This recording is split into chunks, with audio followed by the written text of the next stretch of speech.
Thanks, buddy. Okay, so thank you for coming to talk by my students.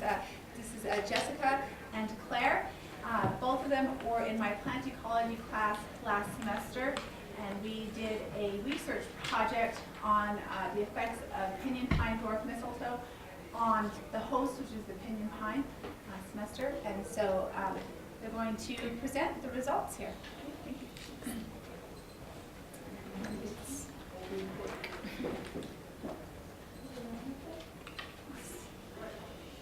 How do you get the projector to work? Let's see if it's on the screen. That's a good, is it on this thing?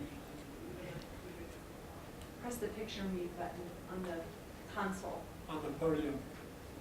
Oh, here? I don't know this one. Okay. Sorry about that.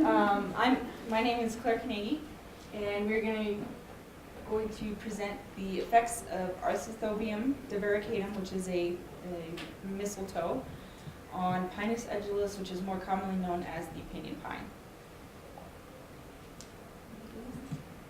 So just give a brief outline of what we're going to talk about. We're going to give a little background on Pinus edulis and a little background on the Arceuthobium divaricatum, our hypotheses, methods both in the field and in the laboratory, our results, and our conclusions.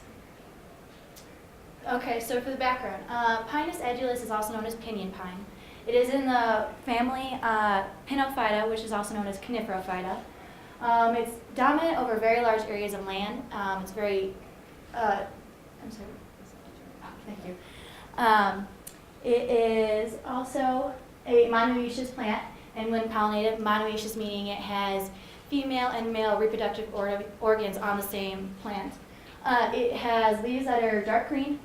This is so they can absorb more light, and also they have great UV protection because they have secondary compounds called flavonoids. The needles last from 3 to 5 years. All right, just a brief, very generalized life cycle of the Piñon Pine. In August to October, it begins with the winter buds. And then May to mid-May of the following year, the staminate cones and the ovulate cones undergo some growth. And at the end of May, beginning of June is when they mature. By the end of June, beginning of July is when pollination occurs. And then at the end of July of the second year, fertilization is complete. Okay. Pinus edulis is found in many western states, which include the Colorado, Arizona, New Mexico, Utah. It's found in semi-arid landscapes, so much more dry areas, and warm environments, and is very drought tolerant. And is a very dominant species throughout the forest, especially in Colorado. And it's often found with the species juniper. And here we have a distribution showing all the populations of Pinus edulis. Up here you have Colorado, down below you have New Mexico. Up to your left there is Utah, and then right below that is Arizona. Right here is actually the St. Louis Valley. And over here and near Taos is where we actually did our study. So for the facts, many insects, birds, and large and small mammals inhabit these areas. They're very nutritious. Like I said earlier, they tend to occur with the juniper, which is also known as a Juniperus monosperma. And the Piñon juniper woodlands are an important ecological transition zone. And they're a great food source with their nuts, which also we eat, called the pine nuts.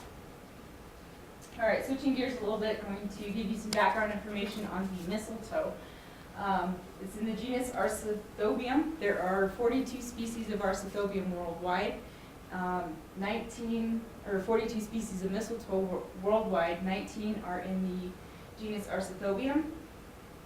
And it infects species of Piñon pines. They're hemiparasites, and a hemiparasite takes water and some nutrients or photosynthates from its host, but it does do a little bit of photosynthesis on its own. The shoots tend to be olive green to brown in color. They are about 8 centimeters in height. They have fan-like branching, and their fruits are ovoid berries. In the upper corners, you can see examples of the ovoid berries, just the round capsules here. In the lower corner over there is the flowers, and they have extremely reduced flowers. The petals are very, very small. And then in the middle and down here are just examples of that fan-like aerial branching.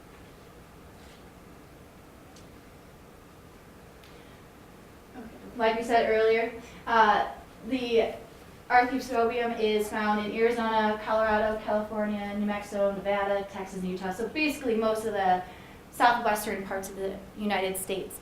It is spread dependent upon the tree community structure. So basically it'll start off on one tree, and then over the years, once the seeds disperse, it'll just increase expansion within the population.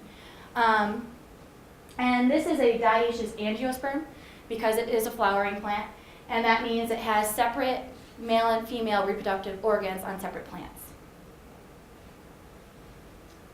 Okay, and the life cycle takes 6 years. This is just a generalized life cycle diagram. It begins with the forcibly discharged seed via hydrostatic pressure, and all that means is the water pressure builds up and builds up and builds up inside the capsule until it finally breaks the capsule open and shoots the seed out. And these seeds can travel at speeds up to 50 miles an hour, and this is to try and disperse the seed as far as possible. So after the seed is shot out of the capsule, it will land on the needles and stick because it's coated with a sticky substance called vicin. And vicin also acts as a lubricant when it rains. And when it rains, the seed will slide down to the base of the needles, where year 1, it will germinate, penetrate the host, and begin to germinate. And then years 1 to 3, you see the germination and the new mistletoe shoots sprouting. And then the final 3 years, years 3 to 6, is the final growth and maturation. And up here you can see that we have the mature mistletoe shoots on the host. And it is a source-to-sink relationship, and the mistletoe gets its water and some of its nutrients via haustoria. And haustoria are they're root-like structures that will penetrate the host's vascular tissues, but they do not penetrate the individual cells. And the haustoria here are these dark lines that you kind of see weaving in between the cells, and so they will just absorb their water and nutrients that way. So here's just some modes of dispersal, as you can see the picture, and that is actually the seed blowing off or popping off the plant itself for the dwarf mistletoe. They have dispersal by animals such as deers and then birds. Okay, and a negative side effect of this mistletoe infection is the creation of witch's brooms. And the witch's broom formation is caused by the mistletoe. It's a deformity in the branches, and it's just a dense mass of shoots that all originate from one point. And some people say it resembles a broom or even a bird's nest sometime. There are differences between species. Some species tend to get this formation more easily than others, but in Piñon Pines, it really hasn't been studied, but we can speculate that in extremely infected Piñon Pines, you would see the formation. This is an example in a lodgepole pine. You can kind of see it up more towards the top. They do provide habitat for some animals such as Ebert squirrels, birds, and other small mammals. And down here you can see the bushiness caused by the infection, and in the upper left corner is infection that looks like birds' nests. And then we just have a few examples of some of the little animals that could be living in these witches' brooms: porcupines, Ebert squirrels in the center, and then in the lower left corner we have some red squirrels.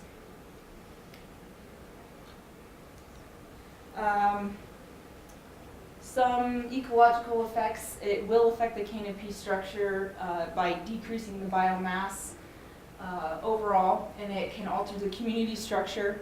by providing fewer nesting sites for birds or small mammals, and it provides less cover for smaller animals. And it will affect the diet of some animals that do depend on these pine nuts for food, because it decreases the seed production. So signs of infection.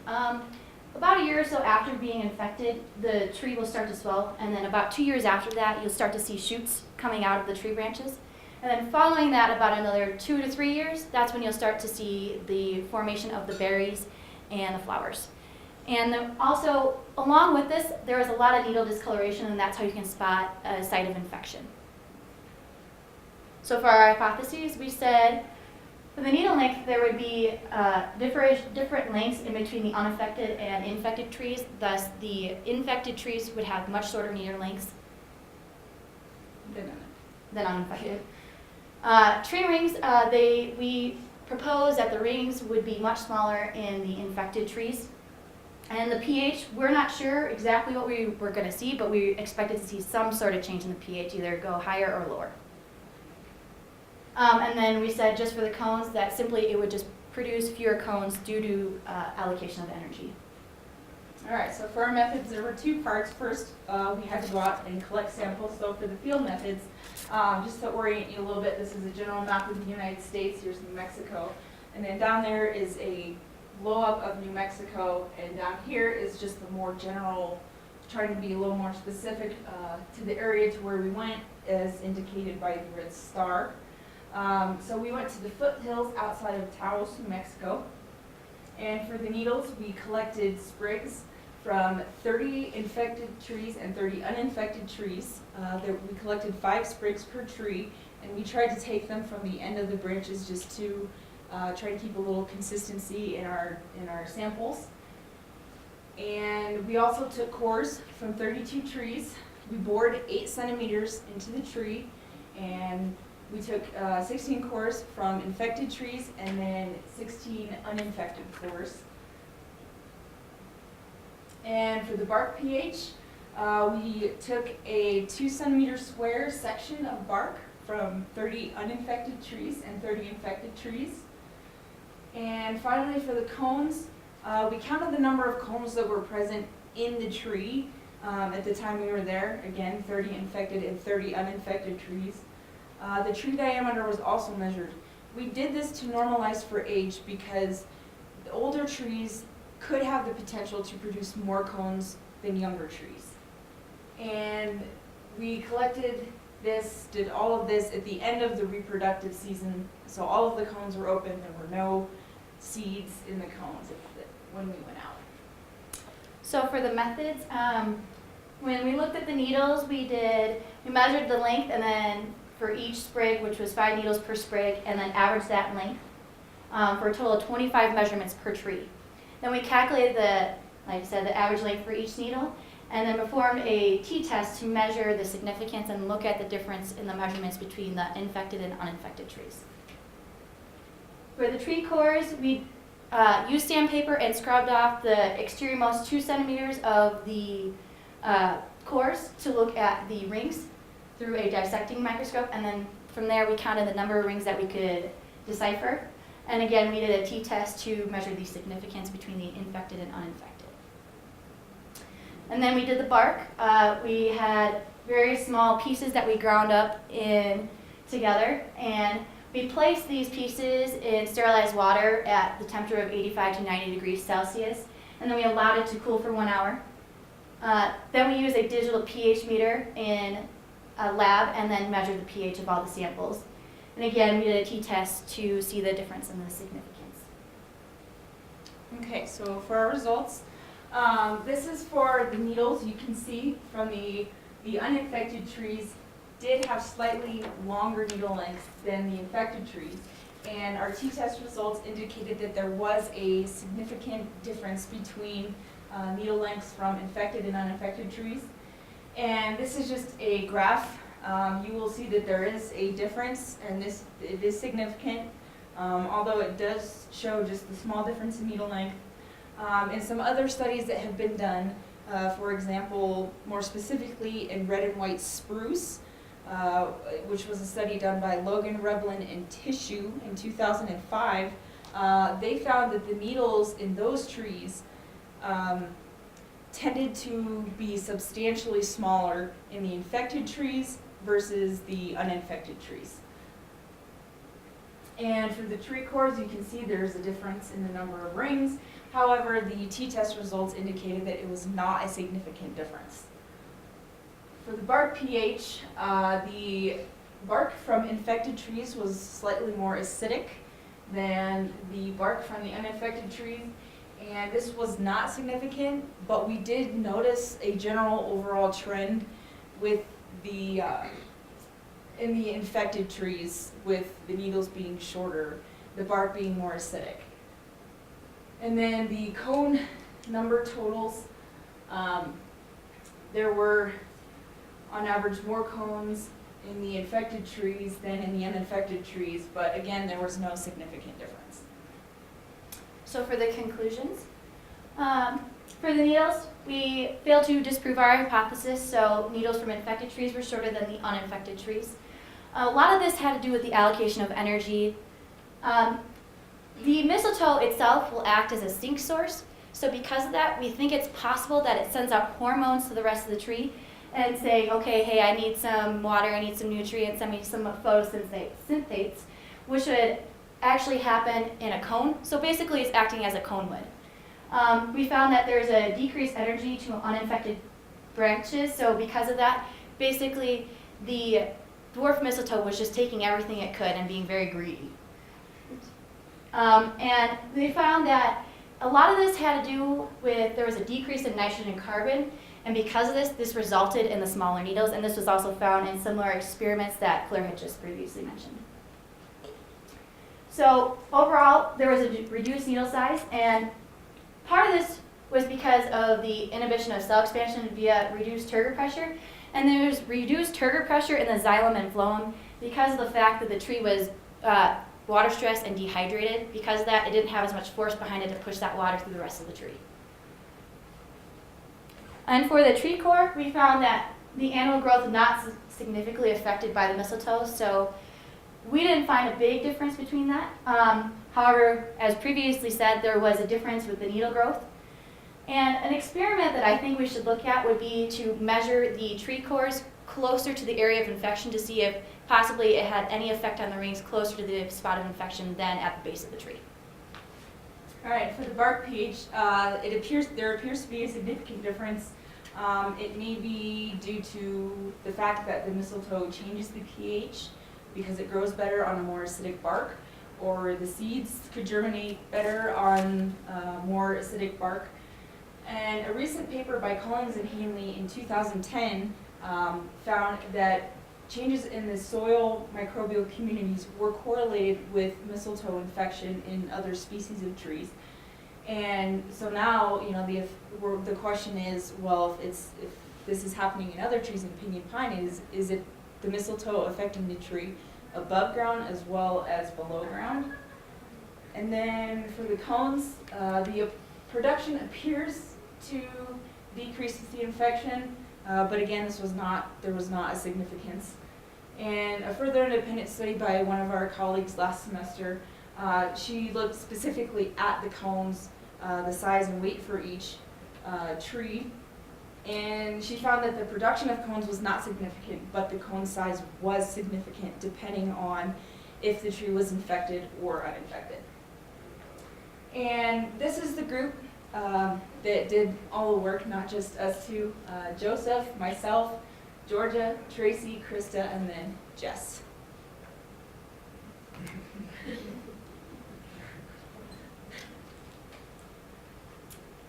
Any questions?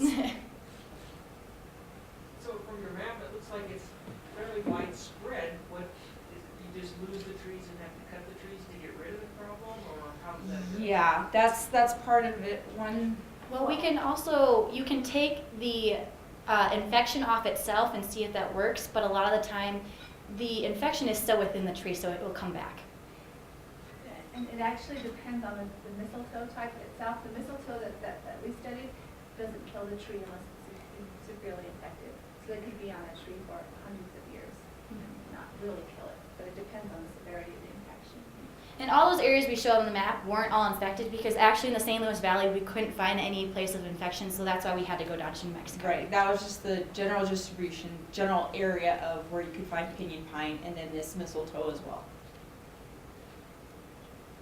So other than being a house for different animals, is there anything that the mistletoe does? It's actually considered a keystone species because of that, because a lot of its berries also does provide food and whatnot for the animals itself, but a lot of the time it's not endemic in that area because it is a parasite. So because of that, if it were to go away, it probably wouldn't make a big difference. They would just feed on other sources. We did some of those photo examples you had that looked like the tree was half bare or whatever. You're saying that it may produce new beetles again in the future? Well, That wasn't Piñon Pine. That was the one that I showed as an example in a lodgepole pine. And So it does kill other species perhaps? yes, Mhm. yes, but not necessarily Piñon Pine, and as I said before, it really hasn't been studied that closely in Piñon Pines. And the dwarf mistletoes themselves are usually species specific. I mean, they'll spread out in the areas that they're already located at with the species they tend to grow on, but it has to do with a lot of the carbohydrates and the photosynthates that the tree species itself produces that the Arceuthobium tend to want to have. Anything else? Okay, thank you.